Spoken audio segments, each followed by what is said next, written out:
Well, good morning, everybody. Welcome. And so we've just recording it. It's December the 22nd. No, it's the It's the 23rd. 23rd. Wow.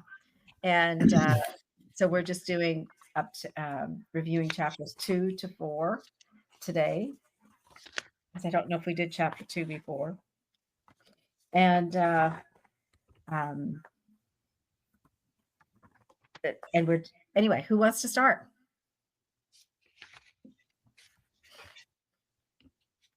I appreciated, the things that I noticed in chapter 2, the man who desired gold.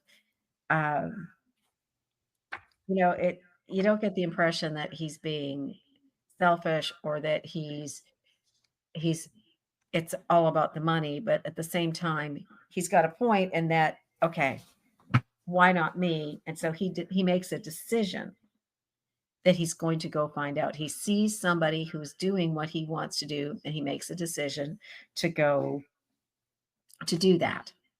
And then also we did talk, looking for passive income, but perhaps there's some secret we might learn if we saw it.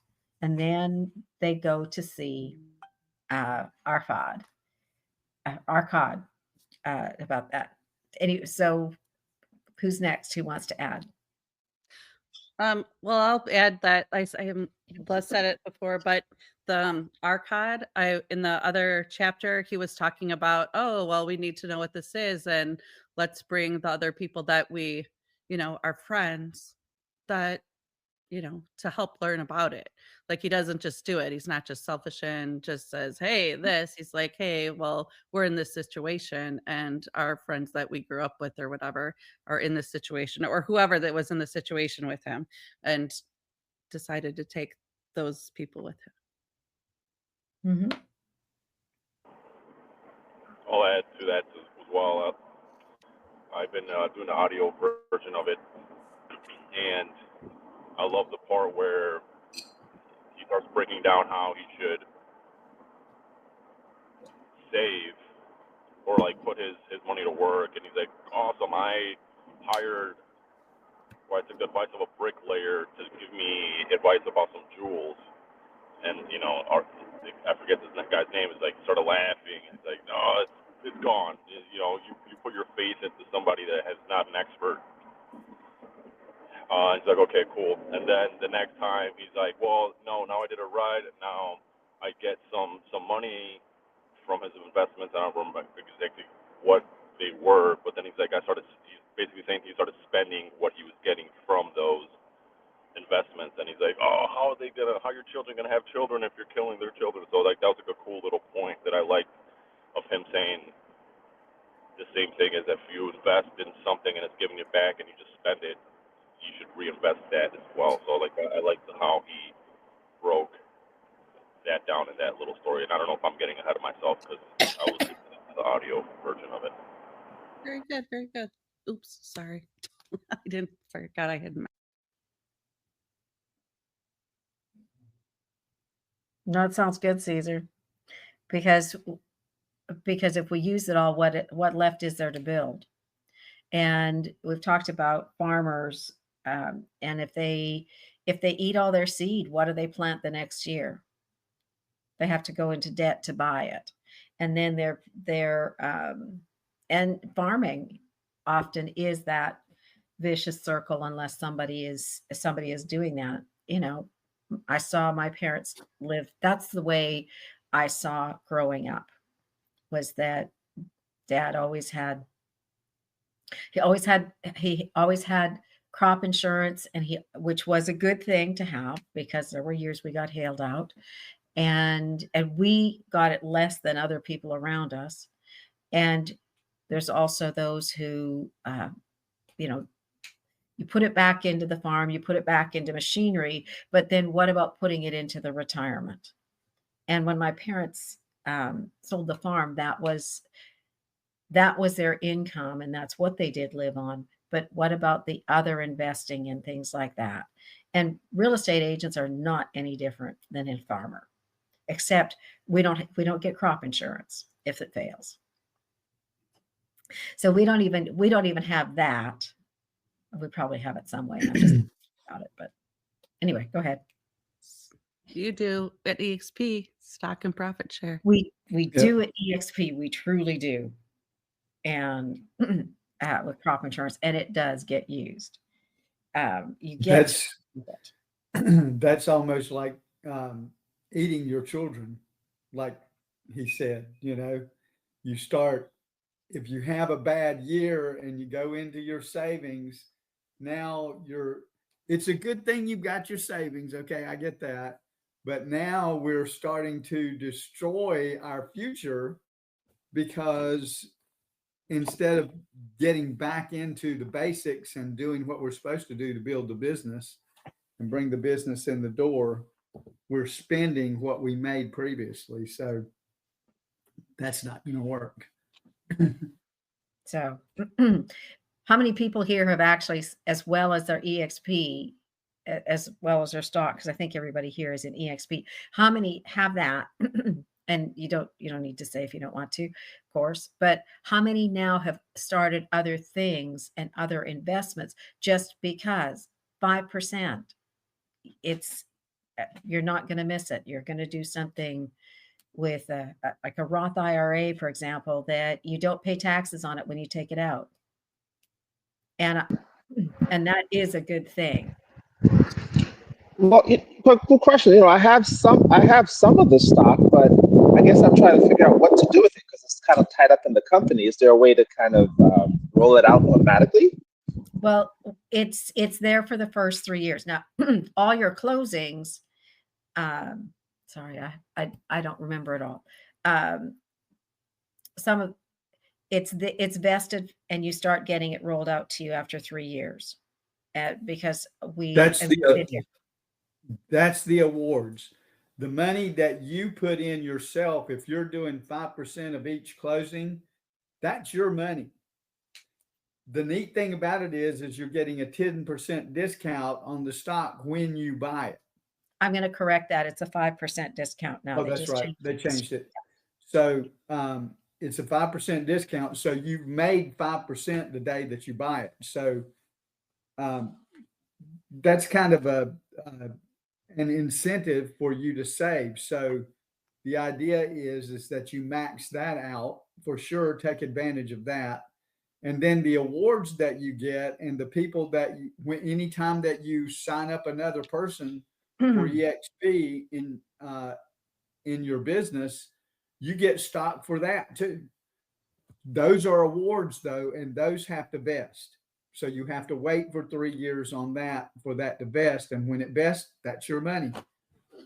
So it's an ongoing thing once you get it rolling. Thank you.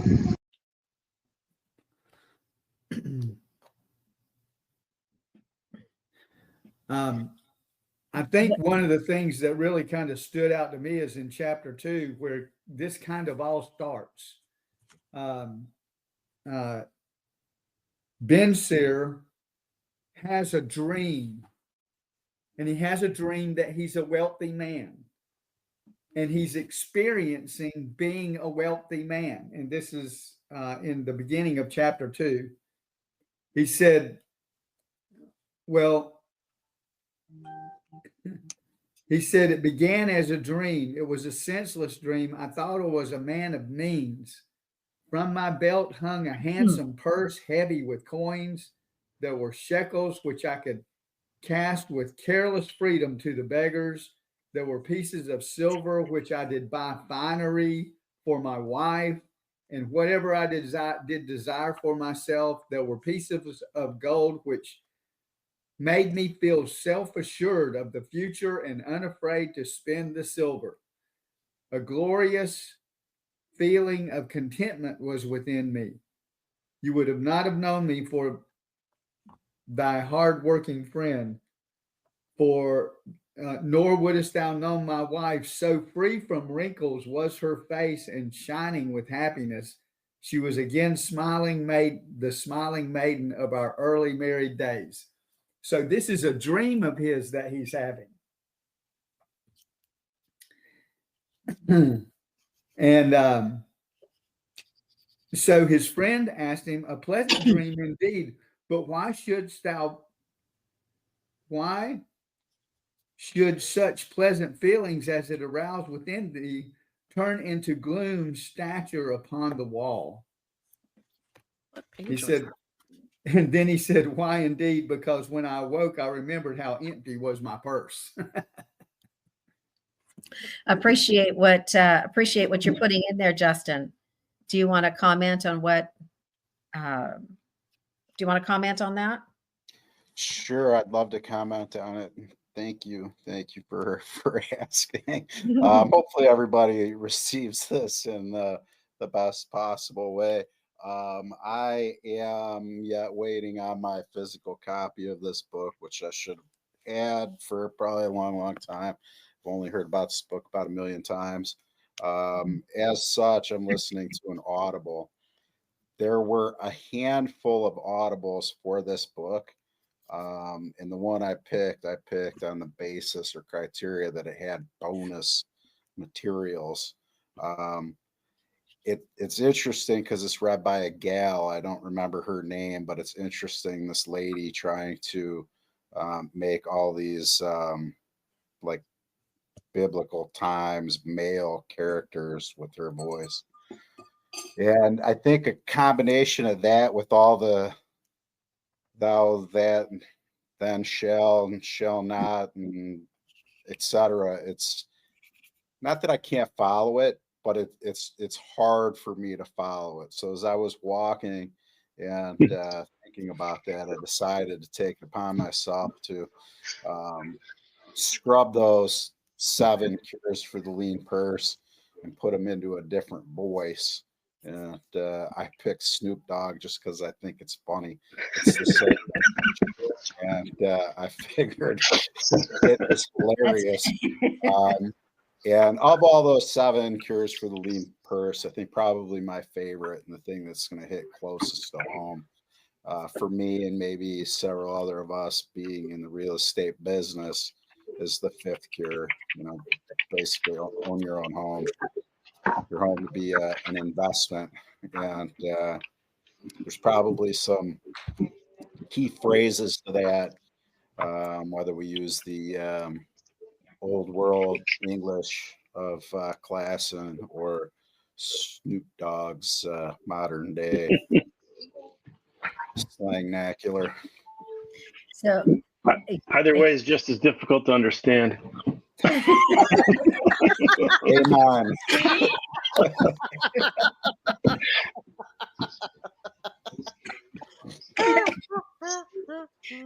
well, it's certainly interesting. And the harder you have to listen to get it, the more likely you are to get it, even if you have to listen to it 2 or 5 or 10 times. So so he's starting with the 7 cures for a lean purse in the book that we're in. That's chapter 4. And then where it talks about the glory of Babylon endures. And so then it goes, then it starts breaking it down. Chapter 5 is the first cure, 6 is the second, chapter 9 is the 5th cure. And so taking it to 11. And of course we're in the one that's then it goes in. So they've broken this out because some people only have 11. Then it goes on into the sum of the chapters of gold. So I'm glad you're bringing that up, Justin. So, and what else did you get out of it? I mean, number the 5th cure is owning your own home. Make of thy dwelling a profitable investment. So make it. See, you're looking to buy where you want to live, but you're also looking to make a good investment of it. And that's chapter 9. So that's funny. That tells me that refinancing is not a new thing. Homes as investments were even from in Babylon's time. That's wild. Mm-hmm.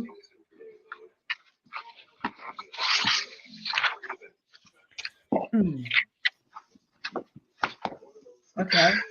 And so, anyone else? Okay, the 7 cures for a lean purse. So, Doug, what have you read out of it?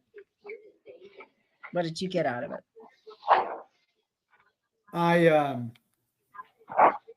like how this starts out as the discussion of the chancellor with the king, and the king is wondering where all the gold's gone. Why are his people not prospering? And he asks, after he's built all these great infrastructure for the city, nobody's really prospering. So he asks the chancellor, where has it all gone? And he says, it's found its way into the possession of a very few rich men in our city. It filtered through the fingers of most of our people as quickly as goat milk goes through a strainer. So I felt a bit convicted there, you know.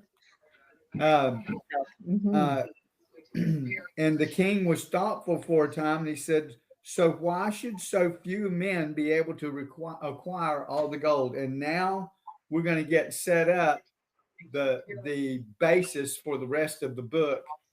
And I think this is really amazing how he set this up. And I think it's wise of the chancellor, because he says, why should so few men be able to acquire all the gold? And the chancellor says, because they know how. One may not condemn a man for succeeding because he knows how. Neither may one with justice take away from a man what he has fairly earned and give it to men of less ability. This is called redistribution of wealth, folks. That's called taxation too. And that's some of what's starting to happen in our country, which that's not how this country got where it is.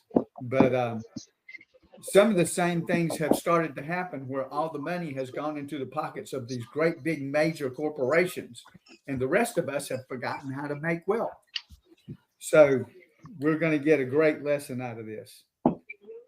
So what do? Do they go to the poorest man in the city and ask to figure out how this is done?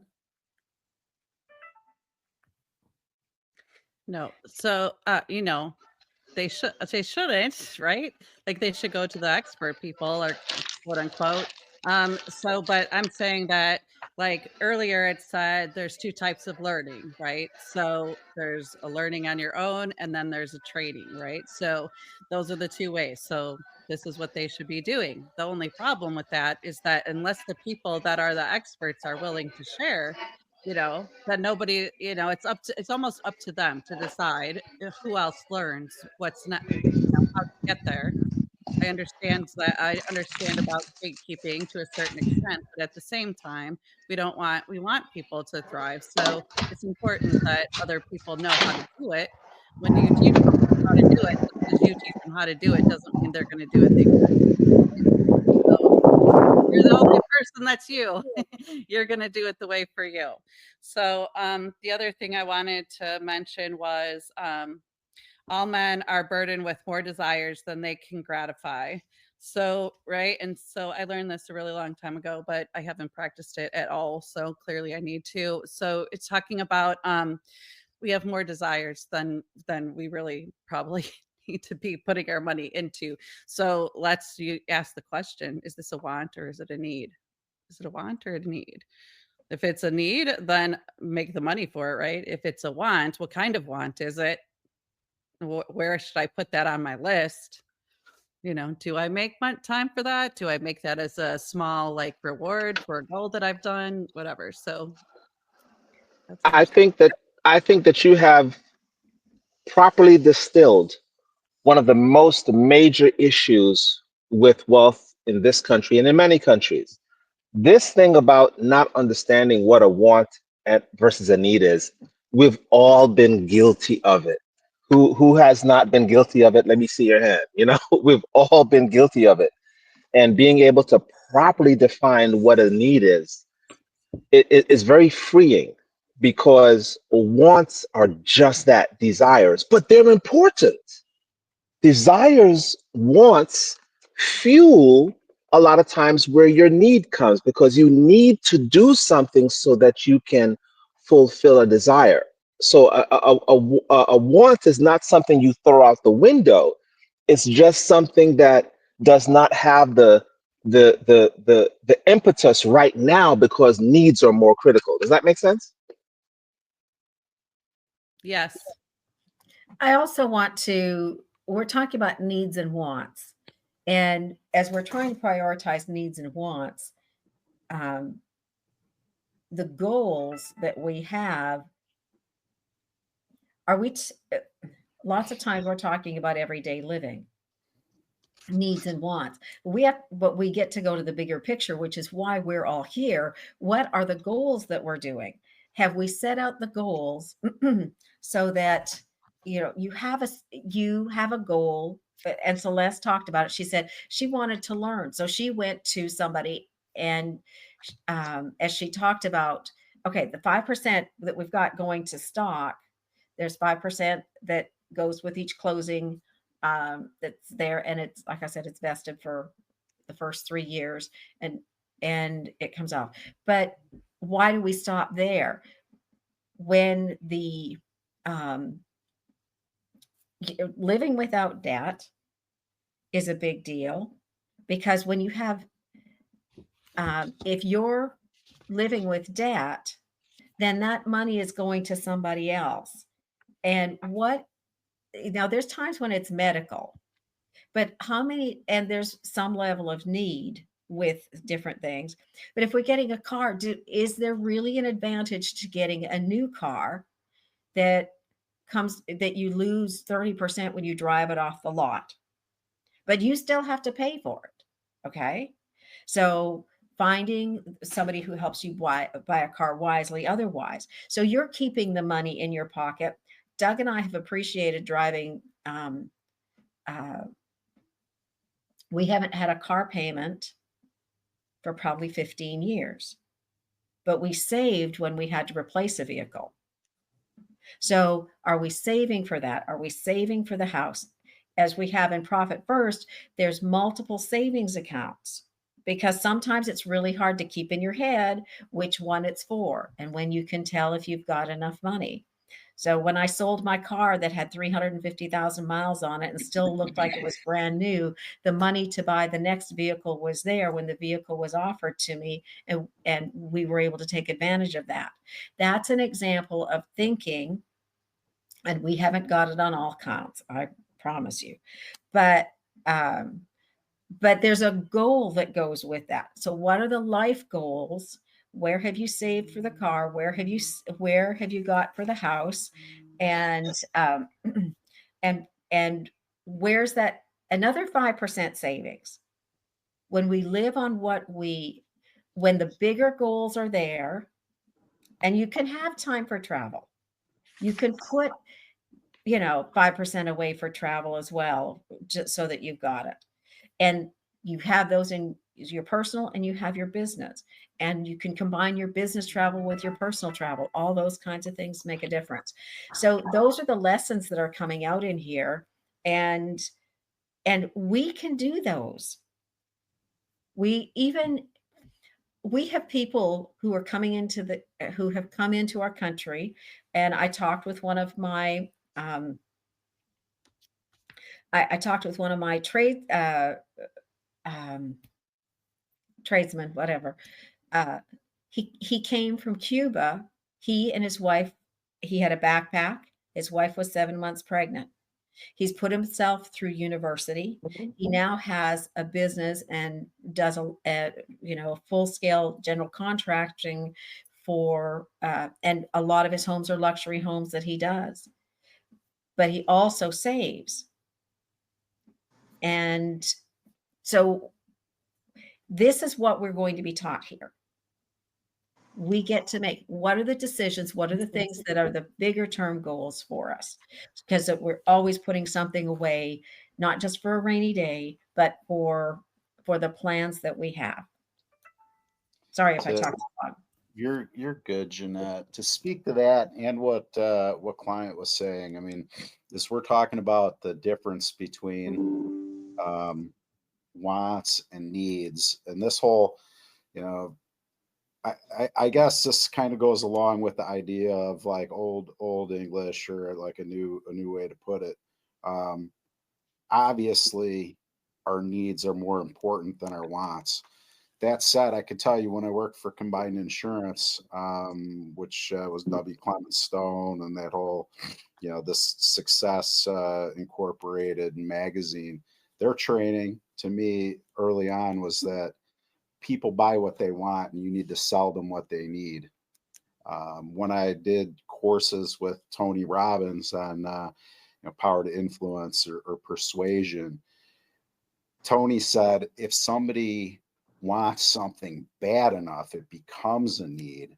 And the problem I think most people have, myself included, is we don't look at where we really are.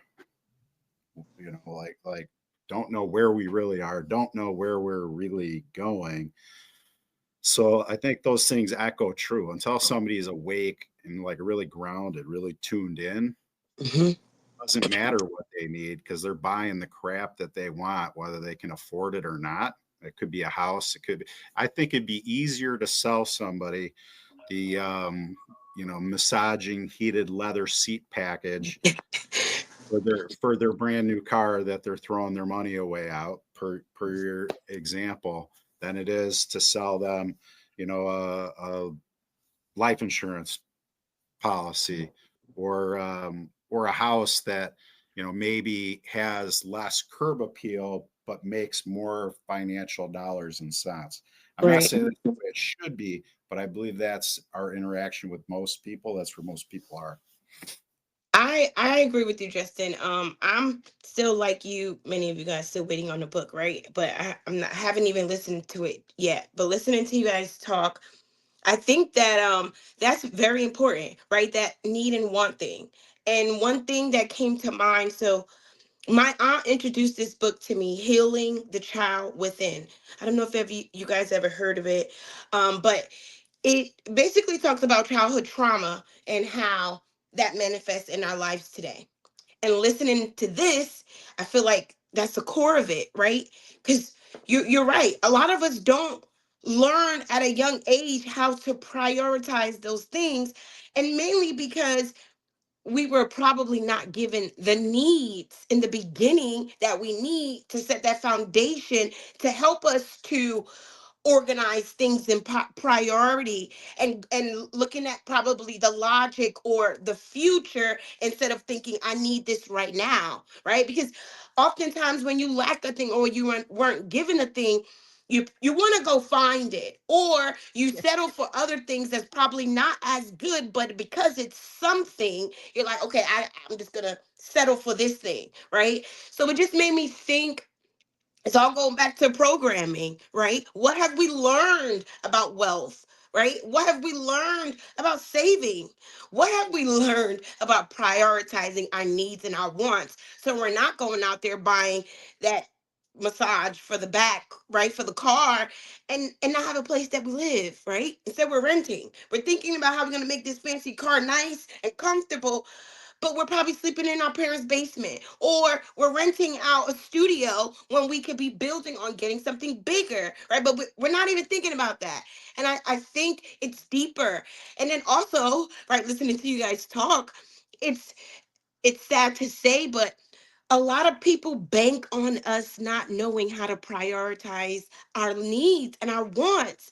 And that's why we keep getting flustered with all these flashy things that look good. Oh, you want this? Come get it. And it's like, for me, I kind of think it's like, someone should be restricting this stuff, right? To a point, because they know half of the times they're selling us stuff we can't afford, we don't really need, and we just want it. We want it to look good for the people that we don't even like, people that don't even like us, but we want to say, hey, guess what? I got this thing. And so I feel like a lot of this goes back to the root of, I guess, those needs, right? Were those needs met in a child?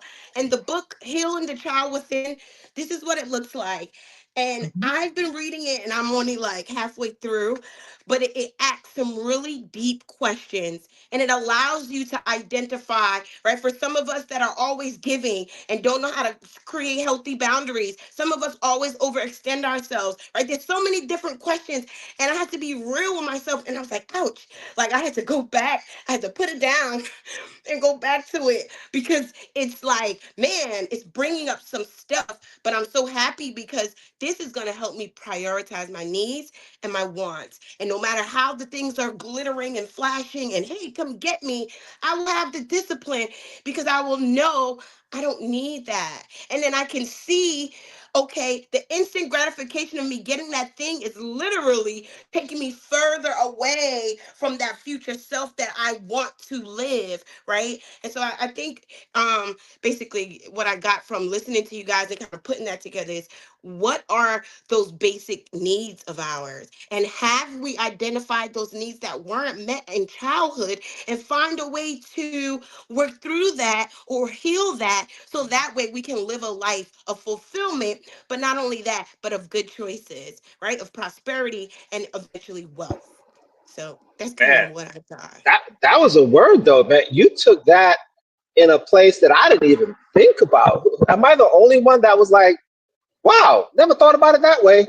Mhm. I love Yep. that I'm though. with you, client. I'm with you. And it is Angela excellent. is And always enlightening, and she's so exciting to listen to because she has such Yeah, passion. So she always, I think she absolutely. always makes us all see something in a different way all the time, Hey, or if you something. guys can Well, copy and paste this stuff from that Justin put into um, into the, I'm trying to do that. I'm not having, oh, there it worked. But and also we addressed those same kinds of things, Nafritha. I don't know that you were here for the Secrets of the Millionaire Mind. Now the child within, because there's all our different personalities and and you know, how much of it have we learned from watching how our parents handled things? A lot of it. So it's the child, but it's what the parents taught the child. Yep. You're learning those same It's things. And I love what's happening with the Millionaire Mind, Secrets of the Millionaire Mind, because it also brings you back to what your parents did and the patterns that you saw your parents did to bring those out. But we're here because we want to choose a new place of responsibility, a new place of choice. We are Basran and Kobe talking to Arcad right now. That's us.